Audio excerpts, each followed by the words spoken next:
Today we're talking 10 steps to creating your own podcast. Right now, everyone's saying create your own content. I hear casting directors telling actors, start a podcast. Well, it's not that easy. You need a strategy and you need a plan to have a successful podcast. I knew who to call. I called my friends Jen and Camille from SpeakLA Podcast, one of my favorite podcasts for actors. They're going to be with me here today, walking you through 10 steps to a successful podcast. And today is not just about learning, it's also about winning. We have a contest today, and one lucky subscriber will win this blue Yeti microphone so you can start creating your podcast today. But you gotta stick around a little later in the video to find out how to enter. Okay, ladies, let's get started. What do we need to know to create our own podcast? All right. So before we get started, we wanted to break creating your own podcast into 3 different aspects, just so you kind of understand what we're going to be talking about today. So there's the creative side, the technical side, and the marketing side. And we're going to give you a quick guide and touch on all of these different things. But if you have any questions, because a lot of this is going to be personal and what works best for you, and you're going to have to go into a bit of a deeper dive for yourself, please just hit us up on social and we will get back to you and we'll help guide you if you have any questions at all. Okay, so the first point that I would think about when starting to create a podcast is I would start with the why you want to do this. So is it because you want to build followers? Are you trying to make a bigger audience for yourself? Is there a subject that you're really passionate about? When we interviewed Ron Livingston on our podcast, he said about his acting career, try to get a really good sense of the why. And I would say it's exactly the same thing for a podcast. Try to get a really good sense of the why, because that will help you figure out kind of like what subject you want to address. And if it's just something you're passionate about, like Camille and I have a really good friend who loves Star Wars, like everything Star Wars, he's obsessed with. So he does a podcast about Star Wars, and he just talks about Star Wars, and he interviews other people that love Star Wars. So it doesn't have to be about acting, of course, although, if you want it to be about acting, then that's great too.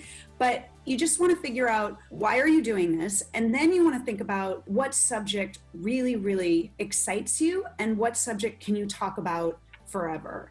My husband is a screenwriter. He writes television and film. And when he pitches a TV show, the networks always say, what's going to happen in season 7? And the reason that they say that is because they want to know that he can write about this for 7 seasons. So I'd say, again, it's the same with a podcast. It has to be picture something that you can still talk about 3 years from now. So whether that's acting or Star Wars or fitness or food or whatever it is, figure out what that subject is that you're super passionate about, really excited about, really knowledgeable about, really curious about, and then start there. All right, so the next step is to ask yourself, do I want to work solo or do I want to work with a partner in crime? So, as you know, with our podcast, Jen and I have decided to work together. I love working with Jen because we both bring different parts to the table. Jen writes these amazing questions. We get to be on the podcast together. We get to see each other. We get to have these great interactions with our guests, and it makes the whole experience more fun. So ask yourself, how do I want to do this? Do I just want to be one-on-one? Do I want to be with somebody else? And another question to ask yourself is, if this is something that you're writing for yourself, if this is something where you're showcasing your writing too, do I like to work with an ensemble? Like, do I like to work with a group of actors? Who are the people that I like to work with? So ask yourself, solo, together, ensemble, that's the next question. Okay, so the third step, for us at least, when we were creating our podcast, was figuring out how to do the technical side. So I am really not a technical person. I am not good at it. It's not something I enjoy. It's something I should be kept far away from. That and gardening are 2 things that I really fail miserably at. So for me, it was a pretty obvious choice that we should find somebody to help us do this in terms of a sound engineer and an editing person. So if you know yourself well enough to know that you're probably not going to enjoy the technical part of things, then I would really suggest that you either find a sound and editing person to help you out, or that you partner up with somebody when you're choosing somebody to work with on your podcast, that you find somebody who is good at or enjoys that technical side of things. So Camille and I have two sound engineer / editing people that we are lucky enough to work with. Their names are Dan Leonard and Ian Mackley, and you can see them in the description below. Okay, next you need to think about how you're going to record. And there's different ways to record depending on where you are and where you're situated. So if you're doing something that's online and your guest is not in the same place as you are, some great platforms to check out are Squadcast and Zoom. What I love about Squadcast is it actually records in different tracks. So it's a great thing if you have multiple guests, or if you are just recording with somebody who's not next to you or in the same room. And the other thing to think about, just as a general thing to know, is that you need a good mic and you need some headphones. And that will change everything for you. It's a very simple thing and it makes the podcast sound amazing. We're not going to give you specific recommendations here because there's a variety to choose from and we want you to choose what's best for you. But we do recommend, if you really have any specific questions, reaching out to Dan or to Ian because they can give you some specific advice. And speaking of microphones, I think it's time to give one away. So all you have to do to win this beautiful blue Yeti microphone, which is perfect for recording your podcast, is hop into the comments below and type in, "Give me that mic." Now the individual rules and when we're randomly choosing a winner from the comments, it's in the description below. But all you have to do is hop into the comments and say, "Give me that mic." Fingers crossed you win. Number 5 is to have a tight schedule and hold yourself to it like you're the boss. So for Camille and myself, we always record on Monday and then we release the podcast on Thursday. If you really stick to a schedule like that, you'll find over time, and it doesn't have to be that, maybe you release your podcast once a month, or maybe you record on Monday and you release it 2 weeks later to give yourself a little more time if you feel like you need that. But I think the important thing is not necessarily how often or how many podcasts you release, but that you are consistent and that you stick to a schedule. When we started, it felt very daunting and, it felt like, how are we going to do this? And it feels like a really big job. And before we knew it, we had 20 podcast episodes in the can. And I think that the reason that we were able to do that, even though we felt in the beginning like it was a big task, was because we made ourselves stick to a consistent schedule. So consistency is key, as it is in anything in life. And especially for podcasts, I would say really try to stick to a schedule. So number 6 is finding your music at the top. So you want to just figure out, this kind of goes back to what Jen was talking about, like what it is that you are sharing, what it is that you're excited by. Like it's the same thing with music. So what does your intro music reflect about you or your podcast? And it's kind of, this is the fun part where you get to be very creative in this. It gets to sort of be reflective of your brand. You get to sort of figure out what sounds good with what you're recording, with the content that you're putting out. So you want to figure out some good intro and outro music that's kind of catchy. It can be the same song, it can be a different song, it can be 2 different songs that sound similar, or you can take an entire song and like put it in bits and parts of the podcast. If you listen to our podcast, you know that we have a little bit at the top, we have a little bit before we go in, and then we have a little bit at the end. And we like it like that. So you get to sort of decide what you want. Something to think about is you want to make sure that it's music that is not copyrighted, so you can actually use it over and over and over again. A couple of great resources that we use are right here. So check them out and check out some good free music and do some little dancing while you're listening to it. So next point is creating an outline before you record. This is really helpful to me whenever we record because I tend to get a little bit nervous as we're in the middle of the podcast. And if I have a clear outline and I have points of what I know we have to hit in the podcast, it really helps guide me, especially if I'm feeling those nerves that day. For Camille and myself, we do an interview style podcast. So our outline usually looks like questions that we're going to ask the guest. For the others, it might be a different kind of outline, but the key is just to make a really specific outline that you can work from and go to if you get a little stuck. And the thing that I always like to think about when I'm creating the outline is I like to think about the copy that I'm going to write when we're posting the podcast. So I try to create the outline based on what I think it is that people will be interested in hearing about.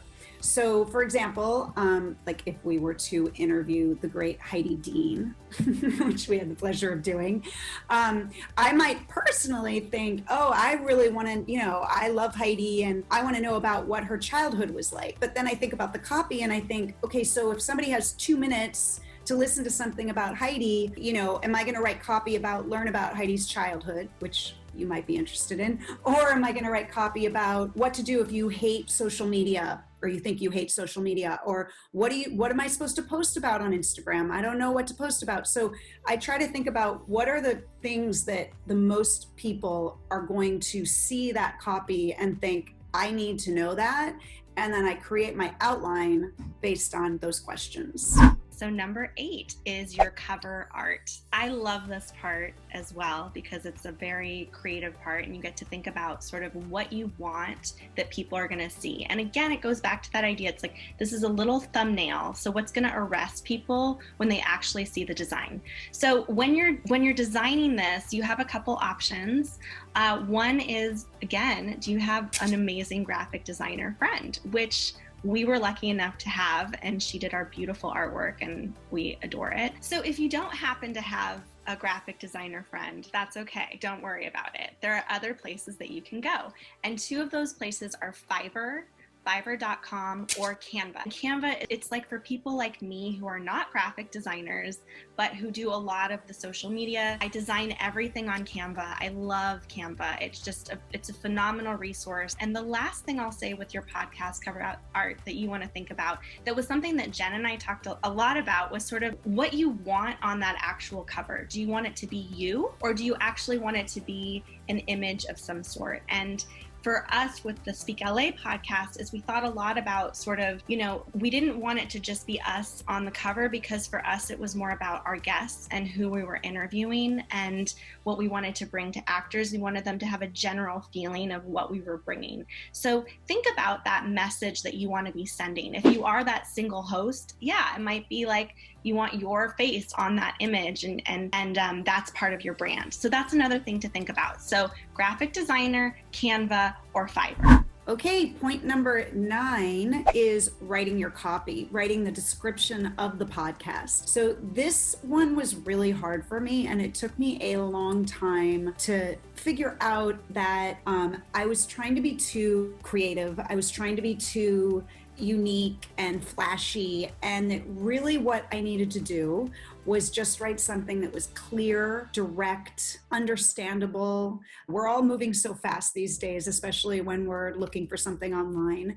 And you have a couple of seconds to grab somebody's attention. So you want to give a really clear idea about what it is exactly that your podcast is. For us, our mission was to help actors navigate their career. So we spent a lot of time in the beginning kind of going back and forth between, and this is a good question to ask yourself as you're writing your copy, is your podcast primarily entertainment or is it educational? So we kept having to kind of ask ourselves that question because we were interviewing these really interesting people and often, actors and celebrities. And that, of course, is entertainment. But at the end of the day, we always came back to we're really more going for educational, which is trying to help actors gather information that's going to help them in their careers. So when we write our copy, we really try to stay true to that. Here's what you're going to learn when you listen to this podcast. So you want to get really, really clear on what it is that you're trying to impart. So if you're doing like a cooking podcast, instead of just being like, this is about great food, you want to be really specific. This is about vegetarian cooking for people who have a tiny kitchen and a limited budget, so that they really know when they read that description that this is the podcast for them. So number 10 is, where is your podcast going to live? What platform is it going to live on? And here are some options. And the platform is important because it helps you to track and promote your podcast. So it actually sends it out to different places for people to listen to. An example of that would be iTunes, your platform where you host your podcast. it actually sends it out to iTunes and publishes it for you. And that's how you get more subscribers and how you get more numbers, and where you can actually track who's listening to your podcast and where they are in the world, which is really exciting. So you have your platform for your podcast. The next thing that you need to think about is your website, which is actually the first step in marketing your podcast. So your website is your brand, where people can go back to actually look up your podcast and listen to it and find more podcasts that belong to you. What's great about where we are right now, there's a ton of places where you can create sites. A couple of places that I'm sure you've heard of that I really love are Squarespace and Wix, and they have different options for varying prices depending on where you are in your budget. And you can kind of look at the styles they have and also decide, like, all right, how do I want to put this on my website? So now going into the next part of chunky number 10 is a whole can of worms: social media.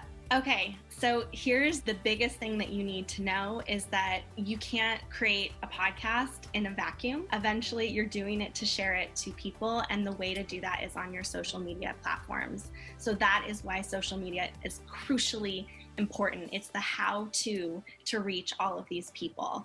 And you want to think about, when you're doing that, like, what is the message that you want to be sending on these platforms, and how do you consistently share it? What you'll see happen is that your numbers will start to grow. More people will be able to listen to it. I always think of it, actually, Heidi said this in our podcast with her, as it's like social media is an opportunity to have 1,000 lunch dates. And it's the same thing with sharing your podcast. Like when you put it up there, it's being of service so people can actually hear what you're doing, because what you're doing has value and people want to hear it. So really, like, don't forget that incredibly crucial part. You spent so much energy in creating something. You want to make sure that your platforms are ready to go so that you can share it. And I just want to say two things for you. Like, one thing is you can think about creating a platform that is solely connected to your podcast, or you can think about having your podcast live on the platform of your own personal profile. So, that's something to think about too. So if what you've done is a brand that's really connected to yourself and you're the host again, and your face is on your podcast art cover and your face is all over your website, then maybe you keep your social media on your personal platform, so that those numbers you've already created, those friends that already exist for you, your 1,000 lunch dates that are already there, then get to hear what you're creating. And you're starting to build it and weave it into your own personal brand as an actor. So that's another thing to think about, but don't forget the promotional aspect of your podcast. It is so important. So guess what, guys? You have a bonus tip here. I promised you 10, you're getting 11. One of the reasons why I wanted Jen and Camille to be here today to talk to you about how to create a podcast is because they think outside the box. They've done so many creative things with their podcasts. I just love it. And one of those things, which really caught my eye, was their live podcast shows. I mean, yeah, it's great to listen to your favorite podcast, but they brought it into the live realm where people could actually go and watch them record it with a studio audience. Jen, can you tell us a little bit about that? I'm so glad, Heidi, that you mentioned that and you're giving us a chance to talk about that, because that has definitely been my favorite part of recording SpeakLA, the podcast, is the times that we get to do it live. So doing a podcast live in front of an audience is really special because it gives you a chance to interact with people. It gives the audience a chance to ask questions of your guest. It's a community experience where people are out and together, and it's just a really special thing. And you can do it anywhere. You could do it in a coffee shop, a church or a school, or wherever people gather. You can record a podcast, and it's I think it's just a really special thing, and I absolutely recommend it. Thank you ladies for being here today. You guys were rock stars. Everyone watching, all of their information about SpeakLA, the podcast, about them, about any equipment we talked about is in the description below. And don't forget, you still have time to win this microphone. Just hop in the comments below and say, give me that mic. Now, we just talked about the importance of social media for your podcast, and this playlist here has you covered. And this video here has 17 podcasts for actors to help inspire your actor's life. Until next time, I'll see you on social. Bye.